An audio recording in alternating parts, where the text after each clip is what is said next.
সাবেক স্পিকার শিরিন শারমিন চৌধুরীকে গ্রেপ্তার ও কারাগারে পাঠানোর ঘটনাকে ঘিরে দেশের রাজনৈতিক অঙ্গনে নতুন বার্তা দিয়েছে সরকার। একটি হত্যাচেষ্টা মামলায় গ্রেপ্তার দেখানো হলেও আদালত রিমান্ড আবেদন নাকচ করায় আপাতত তিনি কারাগারেই থাকছেন। রাজনৈতিক বিশ্লেষকদের মতে এই পদক্ষেপে সরকার একাধিক লক্ষ্য পূরণের চেষ্টা করেছে। দীর্ঘদিন আড়ালে থাকার কারণে তার অবস্থান নিয়ে যে গুঞ্জন তৈরি হয়েছিল তার নিরসন হয়েছে। একই সঙ্গে সরকার স্পষ্ট করেছে, বাংলাদেশ জাতীয়তাবাদী দল ক্ষমতায় থাকলেও বাংলাদেশ আওয়ামী লীগের প্রতি কোনো নরম নীতি গ্রহণ করা হচ্ছে না।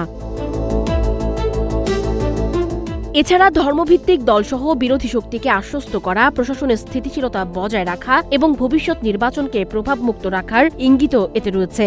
জীবন অবাক না করলে কে করবে? 28% মিল্ক ফ্যাটের অবাক করার সাথে ফ্রেশ মিল্ক পাউডার। জীবন অবাক করুক প্রতিদিন। সরকার চাইছে না বর্তমান চাপের মধ্যে আওয়ামী লীগ সক্রিয় হয়ে রাজনৈতিক পরিস্থিতি আরও জটিল করে তুলুক।